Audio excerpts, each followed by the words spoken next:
যদিও বাংলাদেশের অশান্তির যে পরিস্থিতি তৈরি হয়েছে মূলত সেই কারণেই জঙ্গিদের অনুপ্রবেশ ঘটছে, এমনটাই কিন্তু প্রাথমিকভাবে বিশেষজ্ঞরা মনে করছেন।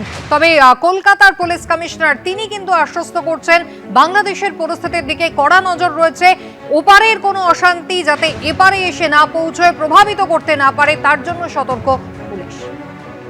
নজর রাখছি ওখানে কি হচ্ছে সেটা আমাদের যারা টিম আছে ওদেরকে অলমোস্ট এভরি অল্টারনেট ডে আমরা বসি অ্যান্ড ব্রিফিং দেওয়া হয়, নজর রাখা হচ্ছে সো দ্যাট ওর ইম্প্যাক্ট এখানে না পড়ে, তো তার উপর বিশেষ নজর আছে। কলকাতা পুলিশ কমিশনার তিনি কিন্তু রীতিমতো একেবারে মিটিং করলেন যে চিংড়িঘাটা মোড়ে দুদিকে আপ এবং ডাউন, অর্থাৎ কিনা নর্থ বাউন্ড, সাউথ বাউন্ড এবং সল্টলেকের দিক থেকে যেসব গাড়ি বেরোচ্ছে সেই সব জায়গায় যেভাবে যানজট হচ্ছে সেই যানজট মোকাবিলার ক্ষেত্রে কি কি ব্যবস্থা গ্রহণ করা যায় সেই বিষয়ে যেমন কলকাতা পুলিশ কমিশনার স্পষ্টভাবে জানালেন, তার পাশাপাশি কিন্তু কলকাতা পুলিশের তরফ থেকে পুলিশ কমিশনার যেটা স্পষ্ট করলেন যে বাংলাদেশে যে উদ্ভূত পরিস্থিতি, ভারত বাংলাদেশ দেশ নিয়ে যে সমস্যা, জঙ্গি ধরা পড়া, সামগ্রিক দিক থেকে কিন্তু নিরাপত্তা আরও বেশি আঁটোসাঁটো করা হচ্ছে।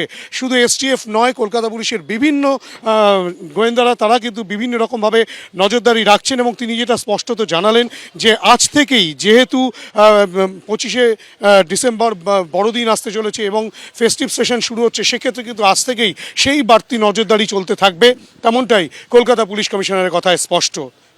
ক্যামেরায় মদনের সঙ্গে হিন্দল দে, এবিপি আনন্দ, কলকাতা।